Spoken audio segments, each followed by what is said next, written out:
Hi, all my friends. If you also like uh, Megan Davis, she's got a really good song called Bad Poetry.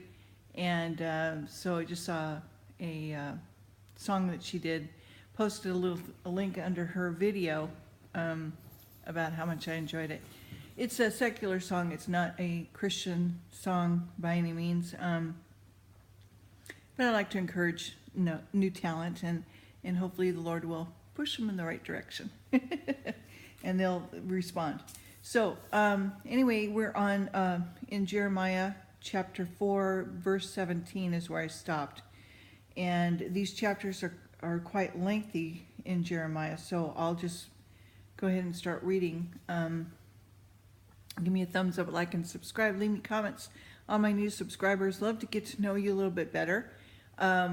I am on Facebook now. I got this kind of weird picture of me sitting on the sofa. So I don't know if it's private or what. I don't know what I did. I don't know how to use it.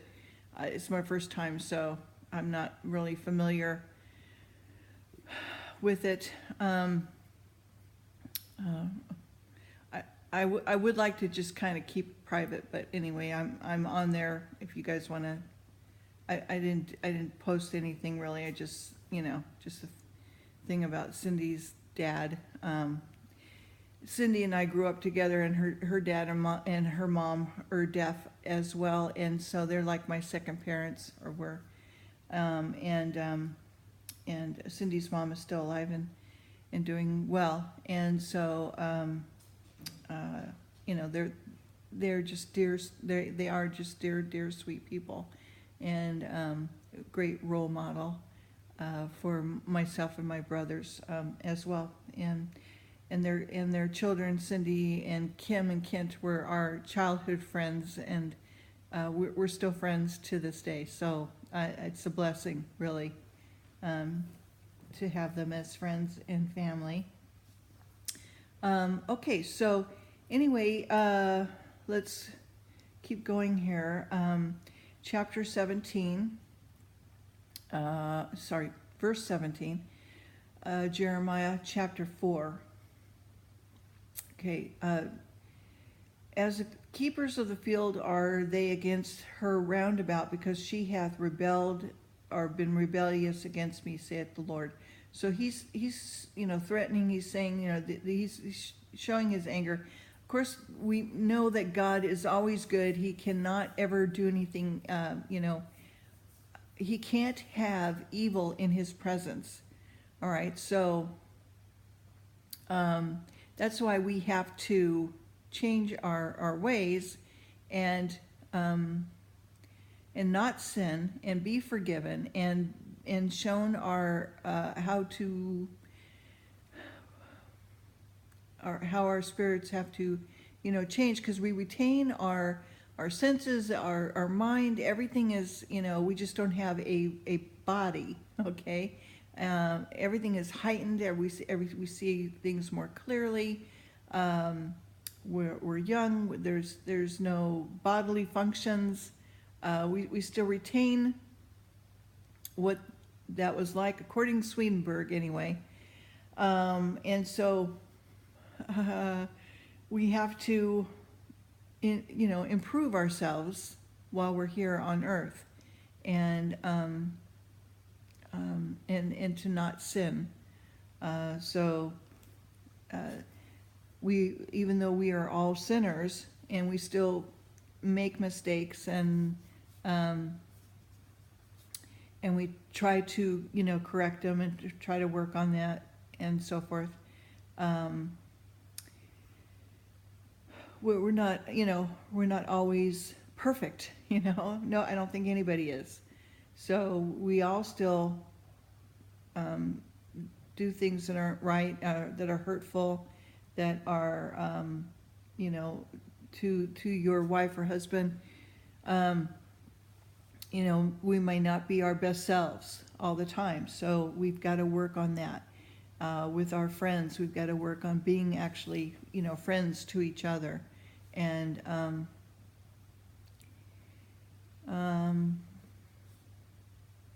yeah, so, I had prayed about this, to the Lord, Lord, if you were to come now, I wouldn't be ready, I mean, you know what I'm saying? I would feel filthy and dirty and just not prepared. But after reading Swedenborg, we actually go through a regeneration, if you will, to show us our evil ways, and to, I don't know, I can't explain because I'm not Swedenborg, and plus I didn't have that experience, so I can't explain it to you, but apparently we do go, every one of us, doesn't necessarily be taken right to heaven, even though us Christians have been told that, that's not necessarily so, if you, unless you're a child or you're a person that doesn't have the wherewithal to be able to, maybe you have some mental incapacitation of some sort, the Lord is good and merciful, and will, any child is taken right to the Lord. So that's something you don't have to worry about.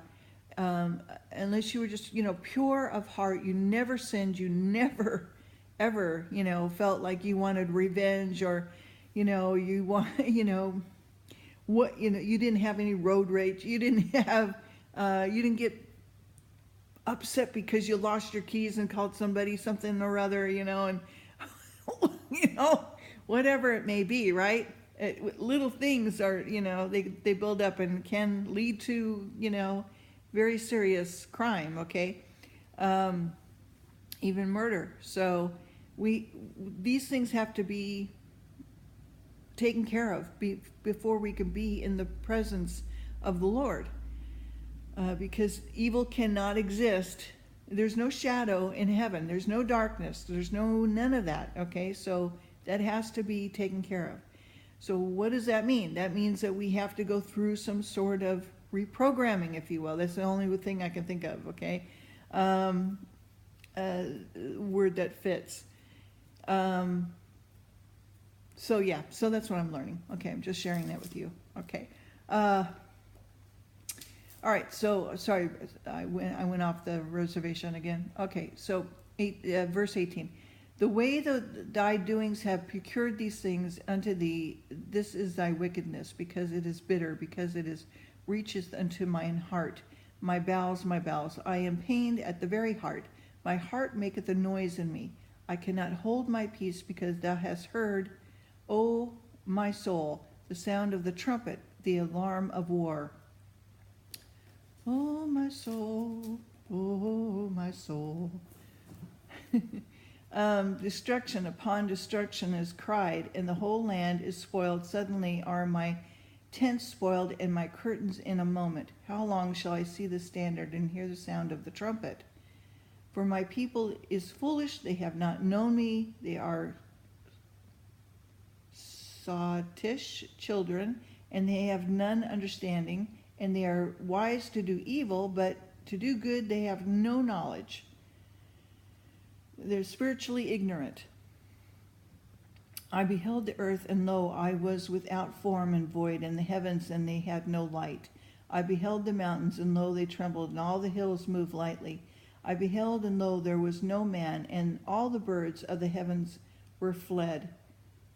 So birds and actually bring intelligence and wisdom and knowledge.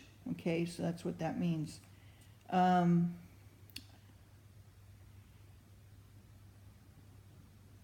beheld, and lo, the fruitful place was a wilderness, and all the cities thereof were broken down at the presence of the Lord and by his fierce anger.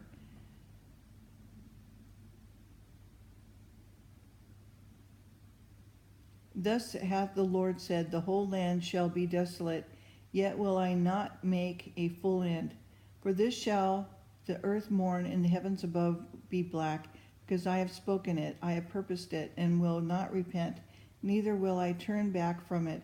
The whole city shall flee from the noise of the horsemen and the bowmen, and shall go into the thickets, and climb up upon, the rocks, and every city shall be forsaken, and not a man dwelleth therein.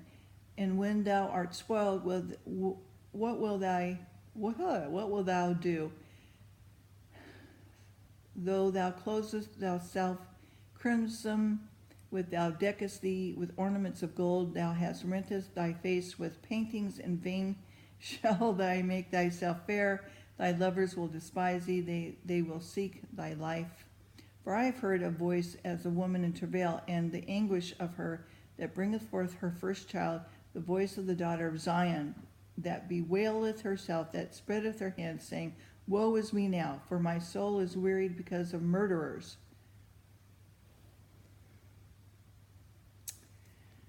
Okay, so chapter 5, judgments of God upon the Jews for their depravity, adultery, and injustice.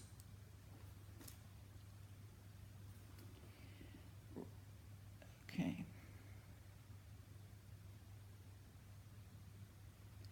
So it's going to be talking about evil times.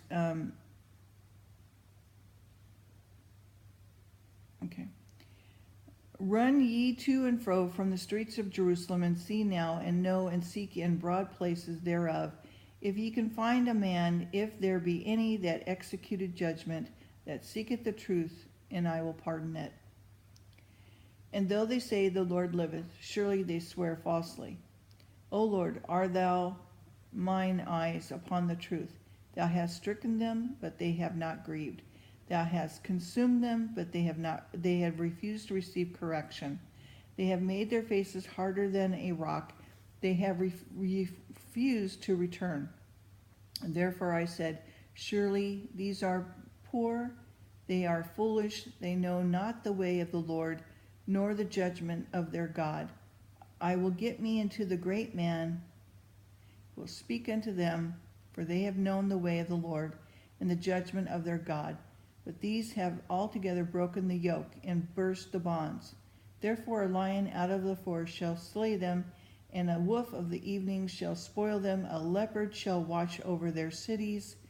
Every one that goeth out thence shall be torn into pieces, because their transgressions are many, and their backslidings are increased.